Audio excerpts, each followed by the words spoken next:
ನಮಸ್ಕಾರ ರೈತರೇ, ನಾನು ಇವತ್ತು ದಾಳಿಂಬೆ ಗಿಡಕ್ಕೆ ಯಾವ ಎಣ್ಣೆ ಸಿಂಪಡಣೆ ಮಾಡಬೇಕಂತ ಈ ವಿಡಿಯೋ ಮುಖಾಂತರ ಹೇಳಕತ್ತೀನಿ ನೋಡ್ರಿ. ಹಿಂದಿನ ವಿಡಿಯೋದೊಳಗೆ ಮೇಂಟೈನ್ ಹೆಂಗೆ ಮಾಡಬೇಕಪ್ಪ ಅಂತ ಹೇಳಿದ್ದೆ ರೀ. ಈ ವಿಡಿಯೋದೊಳಗೆ ಎಣ್ಣೆ ಯಾವುದು ಹೊಡಿಬೇಕಪ್ಪ ಅಂತ ಹೇಳಕತ್ತೀನಿ ನೋಡ್ರಿ.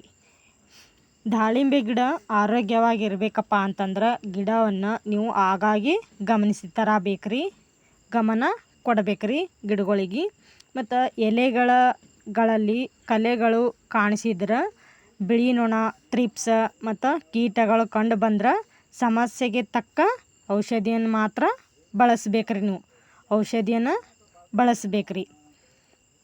ಮತ್ತು ಯಾವ ಔಷಧಿಯನ್ನು ಅದರ ಲೇಬಲ್ನಲ್ಲಿ ನೀಡಿರುವ ಪ್ರಮಾಣಕ್ಕಿಂತ ಹೆಚ್ಚು ಬಳಸಬಾರ್ದು ನೋಡ್ರಿ.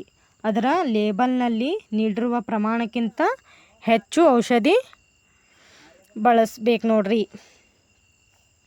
ಆಮೇಲೆ ಯಾವ ಎಣ್ಣೆ ಹೊಡಿಬೇಕಪ್ಪ ಅಂತಂದ್ರೆ ಇಮಿಡಾಕ್ಲೋಪ್ರಿಡ್ ರೀ ಮತ್ತು ಅಸ್ಟಾಂಪೈಡ್ ರೀ. ಮತ್ತು ಇನ್ನು ಬೇರೆ ಅವಾವ್ರಿ.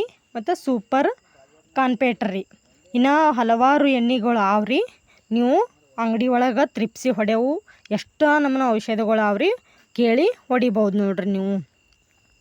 ಆಮೇಲೆ ನಿಮಗೆ ಯಾವುದು ರೋಗ ಗಿಡಕ್ಕೆ ಬಂದದಪ್ಪ, ನಮಗಿಂಥ ರೋಗ ಬಂದದಪ್ಪ ಅಂತ ಕಮೆಂಟ್ ಮುಖಾಂತರ ತಿಳಿಸ್ರಿ. ನಾವು ನಿಮಗೆ ಯಾವುದು ಎಣ್ಣೆ ಸಿಂಪಡಣೆ ಮಾಡಬೇಕಂತ ನಾವು ಹೇಳ್ಕೊಡ್ತೀವಿ ರೀ. ನಮ್ಮ ಗಿಡಕ್ಕಿಂತ ರೋಗ ಬಂದದಪ್ಪ ಅಂತ ಕಮೆಂಟ್ ಮುಖಾಂತರ ತಿಳಿಸ್ರಿ, ನಾವು ಅದನ್ನು ಹೇಳ್ಕೊಡ್ತೀವಿ ನೋಡ್ರಿ. ಮತ್ತು ಔಷಧಿ ಯಾವ ಟೈಮಿಗೆ ಹೊಡಿಬೇಕಪ್ಪ ಅಂತಂತಂದ್ರೆ ಮುಂಜಾನೆ 7ರಿಂದ 10 ಗಂಟೆಯೊಳಗೆ ರೀ.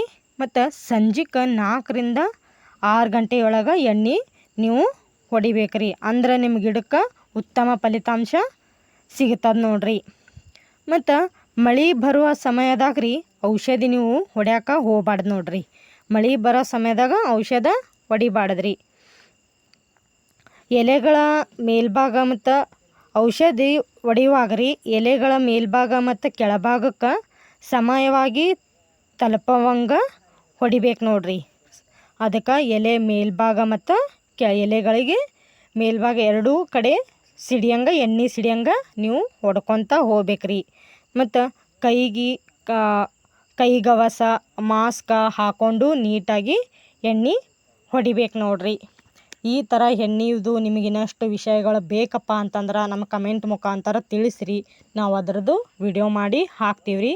ಹಾಗೆ ಇದು ನಮ್ಮ ಚಾನಲ್ನ ಇಷ್ಟ ಆಗಿತ್ತಂದ್ರೆ ಸಬ್ಸ್ಕ್ರೈಬ್ ಮಾಡಿರಿ, ಶೇರ್ ಮಾಡಿರಿ. ಮತ್ತು ಮುಂದಿನ ವಿಡಿಯೋದೊಳಗೆ ಸಿಗ್ತೀವ್ರಿ. ನಿಮಗೆ ಯಾವ್ದಾರ ಈ ಗಿಡಕ್ಕೆ ರೋಗ ಬಿದ್ದದಪ್ಪ ಅಂತಂದ್ರೆ ಕಮೆಂಟ್ ಮುಖಾಂತರ ತಿಳಿಸ್ರಿ, ನಾವು ಅದನ್ನು ಹೇಳ್ಕೊಡ್ತೀವ್ರಿ.